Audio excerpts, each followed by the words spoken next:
성도 여러분 안녕하세요. 말씀 묵상 리바이블입니다. 하나님의 말씀을 붙들며 오늘 하루도 승리하시는 성도님들 되시기를 주님의 이름으로 축복합니다. 오늘 하나님께서 우리에게 주시는 말씀은 이사야 18장 4절에서 6절입니다. 함께 읽겠습니다. 여호와께서 내게 이르시되 내가 나의 처소에서 조용히 감찰함이 쬐이는 일광 같고 가을 더위에 운무 같도다. 추수하기 전에 꽃이 떨어지고 포도가 맺혀 익어갈 때에 내가 낫으로 그 연한 가지를 베며 퍼진 가지를 찍어버려서 산의 독수리들과 땅의 들짐승에게 던져주리니 산의 독수리들이 그것으로 여름을 지내며 땅의 들짐승이 다 그것으로 겨울을 지내리라. 아멘. 우리는 불안할수록 더 강한 것을 찾습니다. 더군다나 내 힘으로 해결할 수 없다고 느껴질 때는 나보다 더 큰 힘을 붙잡고 싶어집니다. 더 좋은 방법을 찾고 더 든든한 사람을 찾고 더 확실한 해결책을 찾습니다. 그것만이 나를 이 불안에서 구원해 줄 유일하고 현실적인 대안이라고 믿기 때문인데요. 이사야 시대의 유다도 그랬습니다. 당시 세상은 아수르라는 강대국 앞에서 크게 흔들리고 있었는데요. 나라들은 살아남기 위해 분주하게 움직였습니다. 그 가운데 오늘 본문에 등장하는 구스는 사신들을 보내 여러 나라와 동맹을 맺으려고 시도했고 사람들은 그런 구스를 보며 희망을 품었습니다. 유다 역시 하나님을 바라보기보다 아수르를 막아줄 강한 나라를 의지하고 싶었기 때문인 거죠. 눈에 보이지 않는 하나님의 약속보다 눈앞에 있는 구스의 군대가 더 현실적으로 보였기 때문입니다.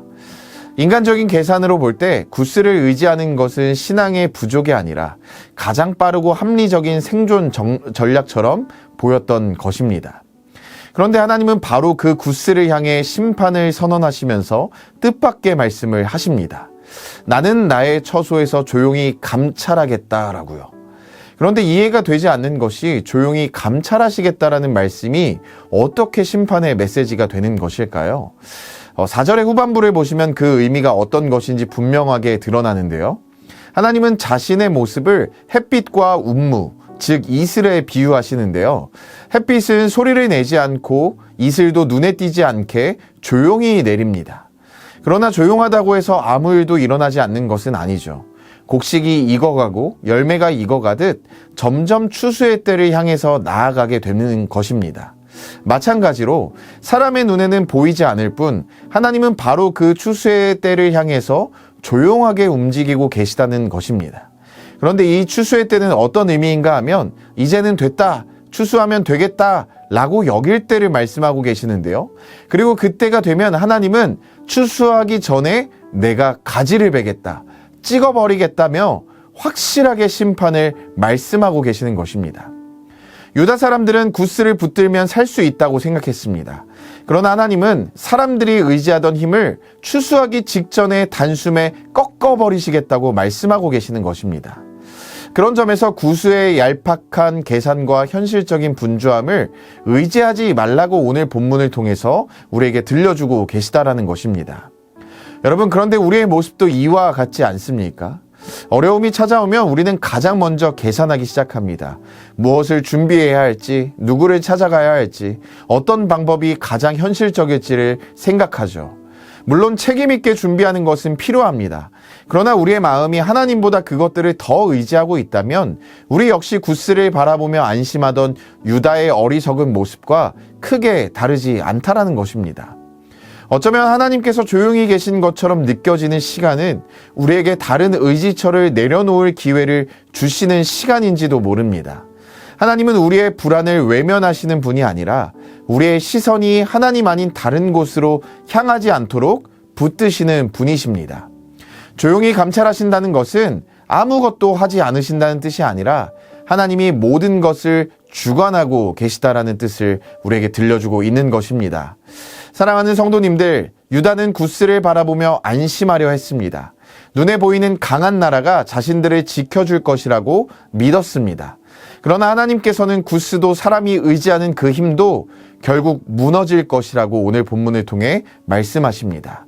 왜냐하면 역사를 붙드시는 분은 강한 나라가 아니라 하나님이시기 때문인 거죠. 그래서 우리 성도님들에게 한번 여쭤보고 싶습니다. 오늘 우리의 마음은 무엇을 가장 든든한 것으로 붙들고 있습니까? 하나님입니까? 아니면 내가 계산할 수 있는 어떤 방법과 힘입니까? 인간의 계산은 반드시 추수하기 전에 베어질 날이 올 것입니다.